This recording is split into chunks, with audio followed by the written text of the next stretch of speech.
그래서 예전에는 내가 돈이 없다 하더라도 아파트 청약에 당첨이 되면 중도금 대출을 실행하고 잔금 대출을 실행할 때 전세를 통해서 전세를 맞춰가지고 잔금을 치를 수 있었습니다. 하지만 이제는 그렇게 안 된다는 거예요. 그래서 이런 얘기를 말씀을 드리면 많은 분들이 이제 내가 자금이 없기 때문에 기회를 점점 잃겠구나 라고 생각하실 수 있는데 정말 중요한 것을 여러분들이 모른다는 거죠. 임성배 TV 보동과 덴데크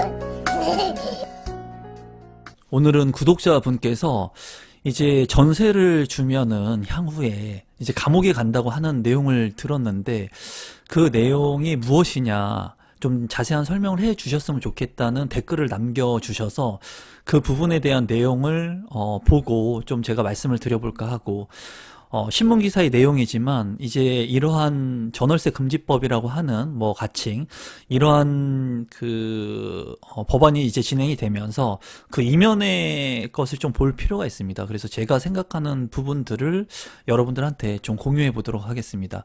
우선 그 내용에 대해서 보면은 이제 2월 19일이라고 하는 날짜가 굉장히 중요한데 이 2월 19일 이후에 그 모집 공고가 나는 아파트 분양가 상한제가 적용되는 민간 아파트 민영 아파트 같은 경우에는 이제 전세를 줄 수 없게끔 하는 법안이 이제 실행이 된다는 겁니다. 그래서 이 법안을 이제 전월세 금지법이라고 이제 얘기를 하는데 이 기사 같은 경우에는 동아일보의 기사를 제가 출처를 해서 보는 내용이고 이 내용들을 보면서 여러분들한테 제가 가지고 있는 생각들을 좀 공유해 보도록 하겠습니다. 우선 기사를 한번 보시면 19일 수도권에서 입주자 모집 공고하는 분양가 상한제 대상 아파트는 2년에서 최대 5년 동안 의무적으로 거주해야 한다. 여기에서 이제 중요한 것은 뭐냐면 분양가 상한제 아파트라는 거예요. 분양가 상한제라고 하는 것은 일정 부분의 상한을 둠으로써 이제 아파트의 가격이 높게 책정되지 못하게끔 하는 그러한 제도라고 볼 수가 있습니다. 최근에는 이런 분양가 상한제의 적용 아파트들도 분양가를 높게 책정함으로써 이제 여러 가지 그 불협화음의 얘기들이 나오곤 있습니다. 다만 이러한 분양가의 상한제 아파트를 청약 신청해서 당첨되게 된다면 저렴하게 당첨될 수 있다는 장점이 있어요. 그런데 이러한 아파트 같은 경우에 이제 시세보다 싸게 분양하는 이런 아파트들은 실제로 거주를 해야 된다는 겁니다. 예전 같은 경우에는 이러한 아파트 같은 경우에 내가 전세를 줄 수가 있었죠. 민영 아파트 같은 경우에 내가 일부 아파트 청약에 당첨이 되면 일정 기간의 중도금 대출을 실행하고 나서 이제 잔금을 치러야 될 때 중도금 대출을 잔금 대출로 전환하는 겁니다. 많은 분들이 헷갈려 하시는데 제 영상에서 이제 많이 다루고 있는데 중도금 대출을 일부 건설사에서 지원하는 그 중도금 대출을 이제 입주를 하는 시점에 잔금 대출로 전환을 하는 과정을 겪게 되는데 이 전환되는 과정에서 내가 만약에 자금이 없다 하면 전세를 맞춰가지고 전세금을 통해가지고 잔금을 치를 수도 있겠죠. 그런데 그러한 부분들이 이제는 이 저렴한 아파트 같은 경우에 안 된다는 거예요. 언제부터? 2월 19일 이후부터. 그렇기 때문에 많은 분들이 이제는 정말 전세를 통해 내가 만약에 자금이 없다면 이렇게 전세를 통해 가지고 잔금을 치를 수도 있었는데 이러한 사다리 주거에 대한 사다리의 개념이 없어졌다는 얘기들을 많이 합니다. 그래서 이러한 부분들에 대한 것이 이제 전월세 금지법에 대한 큰 틀이라고 여러분들께서 보시면 되겠고 이 아파트 같은 경우에 이제 2년에서 5년 동안 잠기는 새 아파트 임대 물량이 이제 잠기게 되겠죠. 왜냐하면 이 시세에 준해 가지고 2년에서 5년 동안 이제 전세를 주지 못하기 때문에 그렇게 되면은 임대차 3법에 의해서 수도권의 전세란을 더욱더 추가적으로 부추길 수 있다는 내용들을 담고 있습니다. 여기에서 보면은 이제 쉽게 얘기를 하면은 2월 19일 이후에 만약에 모집 공고가 났습니다. 2월 19일 이후에 모집 공고가 나면은 30개월에서 36개월, 즉 3년 동안의 공사를 하는 기간이 있죠. 아파트 같은 경우에. 그러면 지금이 2021년입니다. 2021년인데 추가적으로 맥스로 3년을 보게 된다면 공사 기간을 3년을 보게 된다면 이제 2024년 그리고 2025년 같은 경우에 입주하는 아파트 같은 경우는 이제 전세 물량이 나오지 않는다는 거예요. 신규 아파트 같은 경우에 그렇다는 거죠. 왜냐하면 이 전월세 금지법으로 인해서 지금 이제 모집 공고를 내고 완공이 되는 시점이 2024년부터 2025년 정도가 되는 그러한 아파트들, 신규로 입주한 아파트들은 전세 물량이 나와가지고 신규로 입주를 할 수 있는 그런 물량들, 양질의 전세 물량이라고 얘기를 합니다. 저는 신규 아파트들이 나왔을 때 많은 사람들이 이 아파트에 입주를 할 수 있는 그런 물량들이 나와줘야 되는데 이제는 이런 물량들이 잠긴다는 거죠. 왜냐하면 전월세 금지법으로 인해서 분양가 상한제의 아파트 같은 경우에는 이런 아파트들을 분양받은 사람들은 무조건 입주를 해야 되는 거예요. 그리고 무조건 입주를 하고 나서 이제 2년 동안 거주를 해야지 그 비과세 여건을 받을 수가 있겠죠. 그러면 이러한 신축 아파트들이 나올 수 있는 시점은 2027년 이후가 될 수 있다는 겁니다. 그만큼의 이제 물량이 어느 정도 나올지 못하는 그런 부분들이 있다는 부분입니다. 그래서 개정된 시행령에 따르면 실거주 기간은 최대 5년입니다. 5년인데 공공택지 아파트 같은 경우에 분양가격이 인근 시세의 80% 미만, 그러니까 저렴하게 공급된 아파트 같은 경우에는 최대 5년의 실거주 의무 기간이 있는 거고, 그리고 분양가격 시세의 80% 이상 80% 미만 같은 경우에는 3년이 적용됩니다. 그리고 민간택지 아파트가 상대적으로 의무 거주기간이 짧은데 시세 대비 분양가 80% 미만이면 3년, 그리고 80% 이상, 그리고 100% 미만이면 2년이라는 거예요. 그러면 이제 이러한 아파트들이 실거주를 해야 되기 때문에 이 공급 물량 감소로 이루어질 수 있다는 겁니다. 그리고 이러한 것을 어길 때는 1년 이하 징역 또는 1,000만 원 이하의 과태료가 부과된다는 거예요.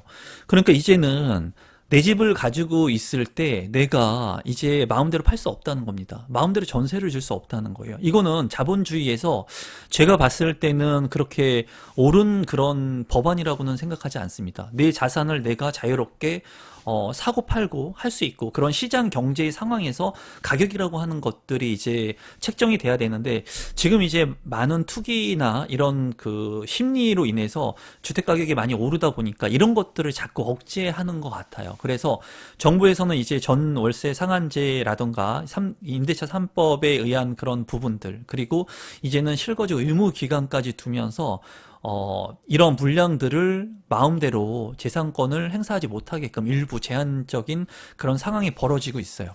그래서 이런 부분들에 있어서 많은 구독자분들이 이제 전세를 주면 감옥 간다, 이런 내용들이 그냥 아무 아파트나 전세를 주면 감옥을 간다, 뭐 이런 부분들을 얘기하는 것은 아니고, 일부 이제 좀 자극적인 멘트를 쓰면서, 물론 실제로 감옥에 간다고 1년 이하의 징역이니까 실제로 감옥 갈 수 있습니다. 이러한 부분들을 너무 언론에서 좀 부풀려서 얘기하는 부분이 있는데, 이제 전월세 금지법에 의해서 여러분들께서 이제는 실제로 전세 주는 게, 저렴하게 분양가 상한제 아파트를 내가 분양받았을 때 전세를 줄 수 없을 수도 있다, 이런 부분들을 생각해 보시면 좋을 것 같습니다. 그래서 수도권 같은 경우에 전세난을 부추길 우려가 있다. 이거는 당연한 거죠, 여러분. 왜냐면은 물량이 공급돼서 그 물량이 이제 자유롭게 순환되면서 순기능을 하면서 이제 공급의 형태, 전세로도 공급될 수 있어야 되는데, 이런 부분들을 억제시키고 있으니까 당연히 이런 물량들이 나오지 않게 되는 겁니다. 이제 주변의 지인들도 그런 얘기를 해요. 그러면 만약에 A라고 하는 지역에 있다가 이렇게 신규 아파트를, B라고 하는 신규 아파트를 분양받아서 만약에 A에 살고 있는 사람들이 이 신규 아파트 B로 입주를 하면 이 A 아파트의 물량이 있으니까 전세 물량은 똑같이 있는 거 아니냐라는 얘기들을 많이 하십니다. 근데 중요한 것은 양질의 전세 물량이 없어진다는 거예요. 이런 신규 주택의 물량들, 택지의 물량들, 그리고 대규모로 공급되는 이렇게 핵심적인 입지의 아파트들의 물량들이 실거주를 해야 되기 때문에 이제 상대적으로 열세, 좀 그 입지가 약한 부분의 전세 물량들이 남아 돌 수는 있습니다. 하지만은 이렇게 입지가 좋은 아파트의 물량들, 양질의 공급되는 물량들은 전세 물량이 아예 나오지 않는다는 거예요.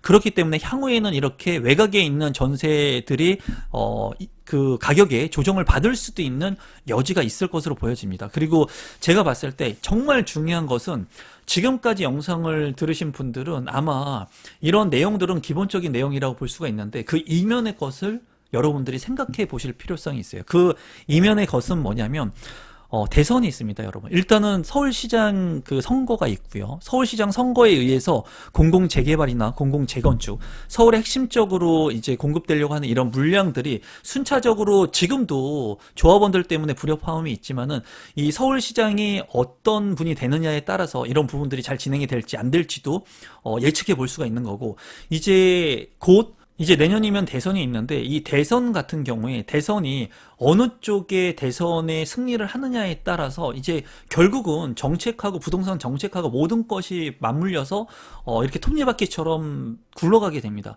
근데 이러한 부동산 정책들 지금 예측하는 것들이 무의미할 수도 있다는 거예요. 그것은 뭐냐면 대선이 결과에 따라서 이러한 방향성들은 틀어질 수가 있습니다.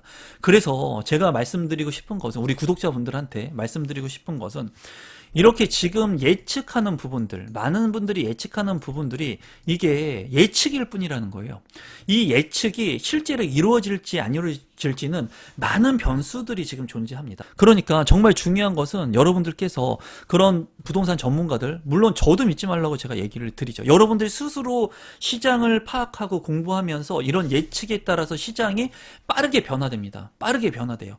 이런 부동산의 가격들이 지금은 미친 듯이 오르고 있죠. 오를 거라고 예상하지만은 이런 시장 변수에 의해서 이 가격이 급락할 수도 있습니다. 그리고 조정을 받을 수 있어요. 급락까지는 힘들겠지만 조정을 받는 시기가 올 수가 있습니다. 그런데 그런 조정이 오는 시기를 누구든지 다 캐치할 수가 없고, 그런 것들을 캐치하고 내가 실행하기 위해서는 내가 어느 정도의 자본을 가지고 있어야 되고, 지금 그래서 종잣돈이 필요하다고 제가 누누이 얘기를 하죠. 종잣돈이 필요하고, 이런 종잣돈을 내가 가지고 있을 때 부동산 재테크의 마인드를 내가 가지고 있어야 되고, 그리고 이러한 대선이나 또는 그 서울시장 선거라든가 이런 정치 변수, 경제 변수에 의해서 이러한 부동산의 시장이 조정되게 되거나, 또는 지금 나가고 있는 이런 정착의 방향성이 틀어지게 되는 시점, 갑자기 이 규제에서 완화가 되는 시점들이 오게 됐을 때는 여러분들께서 여러분들만의 재테크를 할 수 있어야 되는데 그런 것들을 하지 못한다는 거예요. 왜냐하면 지금 만약에 이런 기사들을 접하고 전월세 금지법, 그리고 부동산의 그런 청약 경쟁률, 이런 것을 봤을 때는 청약해서 내 집 마련할 수 있겠습니까, 여러분? 못한다는 거예요. 서울에 65점의 가점이 넘어가고 있고 청약 경쟁률이 수도권에 수백 대 1이 넘는데 어떻게 내 집 마련 청약을 통해서 할 수 있습니까? 못한다는 거예요. 그렇기 때문에 패닉 바잉 현상들이 일어나고 있고, 많은 사람들이 좀 무리를 해가지고 어떻게 보면은 이 오르는 주택 가격에 편승하기 위해서 내 집을 마련하는데, 제가 이제 생각하는 것은 여러 가지 변수들이 남아 있습니다. 지금의 이러한 그 전월세 금지법이라든가 많은 사람들이 보는 예측은 지금의 현 시점을 보고 예측하는 거예요. 그런데 앞으로 많은, 제가 얘기했다시피 정권이 바뀔 수도 있고 뭐 유지될 수도 있습니다. 그거는 모릅니다. 하지만은 언젠가는 이 기조가 바뀌는, 이 큰 시대의 흐름이 바뀌는 틀이 전환점에 올 때가 있다는 거예요. 이 정권이 뭐 다음 한 번 유지될 수는 있지만은 언젠가는 완화 정책으로 변경될 수 있는 그런 시점이 오기 때문에 이 부동산 시장에 여러분들이 관심을 가져야 되고, 그리고 이 부동산 시장에 공부를 해야 된다는 거예요. 늘 죽을 때까지 끊임없이 평생. 그러면서 여러분들이 이 시장을 읽을 수 있는 흐름에 그러한 것들을 예측해보고, 여러분들이 예측하는 겁니다. 이런 부동산 전문가들이 예측하고, 그리고 그런 전문가들이 향후에 예측하는 것들은 그냥 참고만 할 뿐이고, 여러분들 스스로 이 시대의 흐름을 예측하면서 여러분들이 가지고 있는 플랜을 짜는 거고, 내가 지금은 여건이 안 돼가지고 내 집 마련을 못하지만은 지출과 소비 통제를 하면서 종잣돈을 모으면서 이러한 오는 기회들을 잡을 수 있게끔 여러분들이 노력하시면 돼요.